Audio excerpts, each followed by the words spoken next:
바이든 행정부가 이제 1조 9천억 달러 규모의 이제 추가 경기 부양책 또 지금 이제 집행을 아마 할 것 같은데, 이렇게 되면은 뭐 미국 증시에도 좀 좋은 긍정적인 영향을 좀 끼치지 않을까 싶은데 어떻게 보십니까? 당연히 이제 긍정적입니다.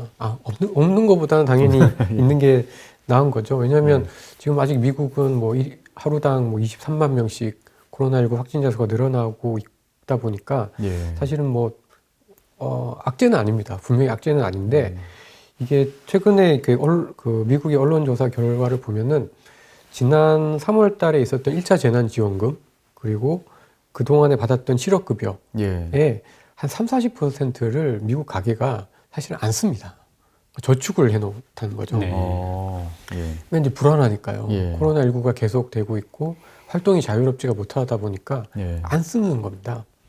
그래서 저는 추가 정책이 나오는 것 자체는 분명히 호재인데 이게 이제 숫자로만 보면은 1조 9천억 달러면 네. 미국 GDP의 거의 뭐 10% 조금 안 되는 그렇죠. 네. 예. 거의 한 8-9% 되는 숫자인데 예. 그거 숫자만큼의 부양 효과는 사실 크진 않고 네. 오히려 이제 미국 가계들이 급격히 이제 어떤 소비를 줄여야 되거나 또는 이제 소비 심리가 망가지는 거를 충분히 막아줄 수 있는 그리고 이제 기간을 예. 백신이 그 배포가 될 때까지 시간을 충분히 벌어줄 수 있는 그 정도의 의미가 있다고 생각하고 있습니다. 네. 그러니까 이렇게 되면 어떻게 바닥은 받쳐주는 거고 예. 이제 백신이 많이 확산이 되어서 사람들의 심리가 좋아지면 그때는 그 저축을 많이 쓰겠죠. 네. 그렇죠. 그래서 저는 이거는 예. 상반기보다는 예. 하반기와 내년에 큰 호재가 될 것 같습니다. 그래서 지금은 사실 이렇게 크게 주식시장에 반영할 것도 아니고 네. 크게 금리가 오를 재료도 저는 아니다라고 생각하고 있습니다. 그럼 그 시점이 되면 소비가 좀 폭발적으로 늘겠네요. 또 돈을 갖다 그렇게 많이 네. 비축을 해놨으면은 네. 뭐 인플레이션도 나올 것 같은데 그때 되면. 그래서 아마 제가 생각할 때는 인플레에 대한 걱정은 지금 돈을 많이 풀었으니까 자꾸 이렇게 부담이 있는데 예. 올해가 아니라 내년에 이슈가 될 것 같아요. 지금 미국 10년물 장기 국채 금리가 1% 네. 넘기고 또 뭐 지금 약간 안정이라고 하지만 계속 추세적으로는 상승이지 않습니까? 이 말은 이제 경기 부양하면은 이게 이제 인플레 기대 심리가 커질 것이다. 네. 이걸 이제 시장이 알아채고 뭐 말하자면 이제 반응이 나온 거 아닌가 뭐 그런 생각도 드는데요. 그렇죠. 근데 그 인플레 기대 심리, 그러니까 그 두 가지 말씀드리고 싶은데 하나는 인플레 기대하고 네. 금리는 조금 다릅니다. 그러니까 이제 기대는 조금 더 먼저 움직이는데 네. 그러니까 대체로는 같이 가는데요.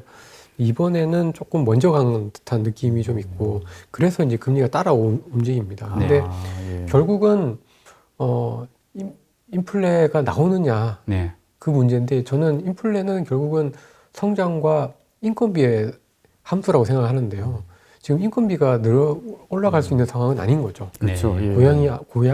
고용이 안 좋고 네. 계속해서 이제 실업자들이 꽤 많은 상황이기 때문에 아무리 부양책을 세게 써도 지금은 임금이 높아지면서 그 인플레에 대한 기대가 네. 굉장히 빠르게 높아지기는 굉장히 한계가 있다라고 생각하고 예. 있습니다. 예. 사실 뭐 우리가 이런 질문 드리는 게 이제 바이든 시대에 미국의 정치가 어떻게 될 것인가 이것 때문에 그러는데 지금 어떤 바이든 행정부는 뭐 반독점을 강조하고 있고 또 기업의 법인세도 좀 올리겠다 이렇게 하고 있으니까 지금 뭐 작년까지 엄청나게 좋았던 이런 빅테크 기업들 반독점에 걸릴 위험도 있지 않습니까?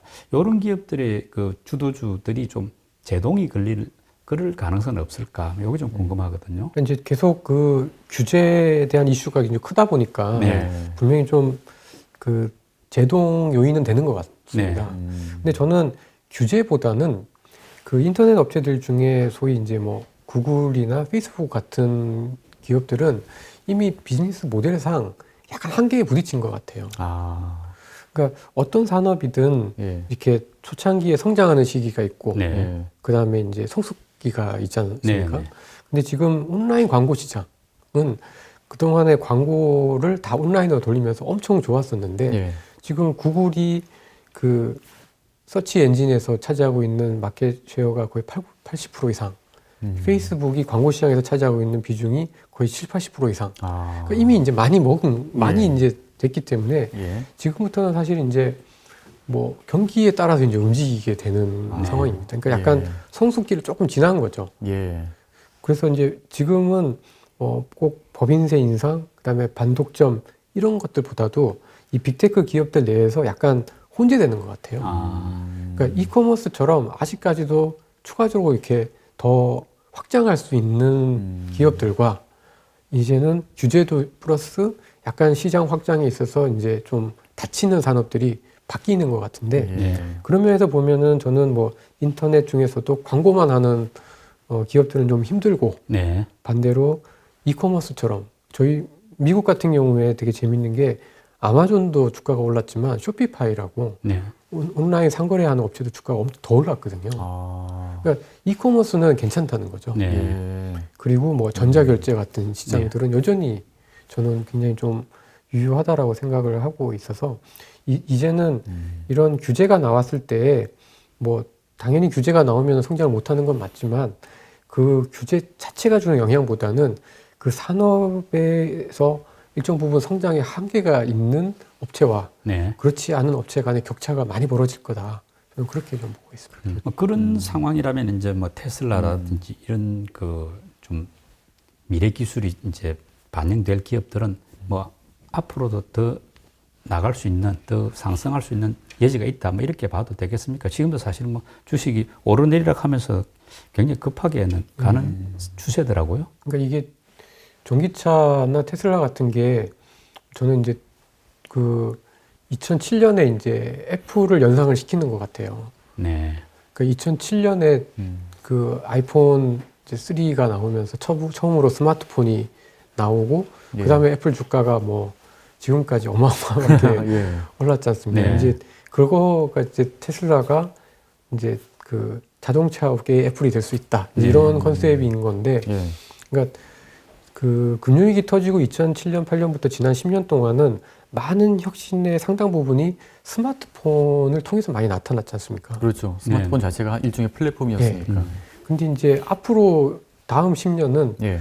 이제 자동차나 이제 운송 수단을 가지고 이런 것들이 변할 수 있다라는 것들이 이제 나오고 있다 보니까 네. 그런 부분들이 저는 그 테슬라의 좀 과도하게 오른 듯한 주가도 예. 이제 정당화가 되고 있는 것 같습니다. 네. 예. 그래서 저는 이런 업종들은 아까 또 중간에 좀 말씀드렸지만 그냥 장기적으로 가져가는 게 좀 맞고 예. 그렇다고 해서 뭐 영원하지는 않죠. 그리고 이게 보면 닷컴 버블 때도 마찬가지지만 처음에 시장이 커질 때는 이 업체도 전기차 한다, 이 업체도 인터넷 한다고 다 오릅니다. 네. 그러다가 어느 정도 성숙기에 가면은 이제 옥석이 갈라지면서 아, 예. 한두 업체만 살아남고 나머지 다 죽게 되거든요. 예. 네. 그 과정에서 이제 주가가 급락을 하게 됩니다. 예. 그래서 지금은 이제 막 경쟁이 막 이제 과열차 되는 거죠. 예. 중국에서도 전기차 한다 그러고 그렇죠. 예. 한국도 한다 그러고 예.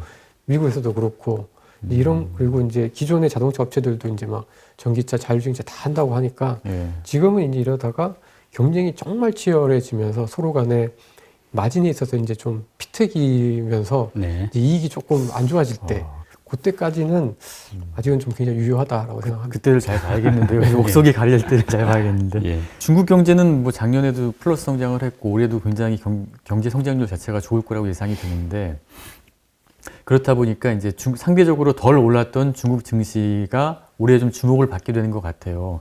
이제 그 부장님 보시기엔 어떻습니까? 어느 정도 좀 긍정적으로 계속 봐도 될까요? 근데 저는 이제 조금 좀 달리 보는 게요. 그 중국을 나쁘게 보는 건 아닌데 이제 조금 걱정이 되는 부분은 그렇죠. 그 중국 정부가 최근에 약간 그 경기 부양책을 약간 경기 부양의 기조 자체를 약간 중립적으로 전환을 한 것 같습니다. 그러니까 지난 10월에 있었던 중국 공산당 전체 회의에서도 예. 그랬고 예. 최근 들어서의 언급을 보면은 뭔가 그 금융의 어떤 안정성, 네. 부채 관리 이런 것들을 다른 정책의 우선순위보다 조금 더 위에 두는 거죠. 예. 이제 그게 왜 그러냐면 미국은 코로나 터지고 정부가 부채를 엄청 늘리고 예. 민간한테 많이 주는 예. 그런 형태였는데 예. 중국은 정부 부채는 많이 안 늘리고요. 예. 민간의 부채가 되게 많이 늘어났습니다. 그렇죠. 기업 부채가 많이 예. 늘었죠. 그러니까 기업 부채가 근데 이전에도 많았기 때문에 네. 중국이 되게 그 부분에 있어서 굉장히 좀 골치 아파하는 것 같아요. 네. 그래서 올해는 기업 부채에 대한 부담을 줄이겠다라는 예. 시그널을 좀 준 것 같고 기업 부채를 줄인다라는 얘기는 결국 이제 돈 푸는 속도, 유동성이 작년보다는 올해 많이 줄지는 않겠지만 이제 좀 둔화된다는 네. 의미이기 때문에 저는 중국 시장이 그 작년만큼 아주 이렇게 가파르게 올라갈 것 같지는 않습니다.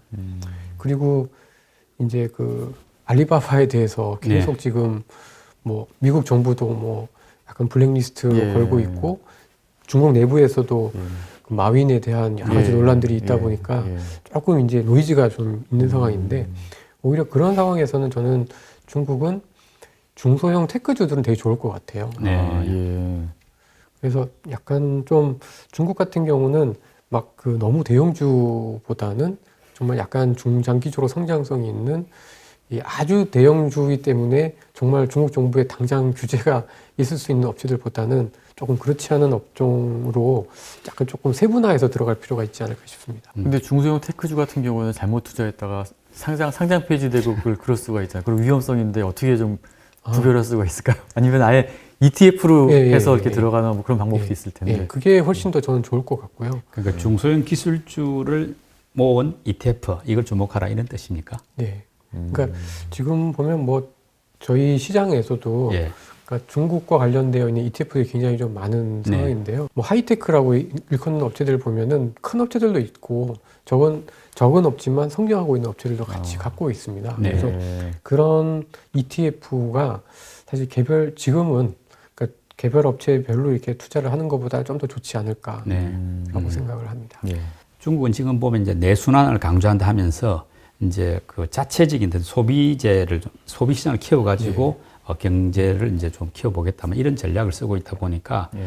뭐 올해도 내수주가 좋을 것이다 뭐 이런 이제 이야기들은 나오더라고요. 근데 내수주도 뭐 워낙 종류가 다양한데 뭐 건설도 있고 뭐 금융도 있고 말씀대로 뭐 주류도 있을 수 있고 여러 개 중에서 좀 어떻습니까? 올해 그래도 괜찮다 하는 이런 섹터가 있다면은 어떤 쪽을 추천할 수 있습니까? 저는 저희 아까도 이제 헬스케어 말씀드렸지만 네.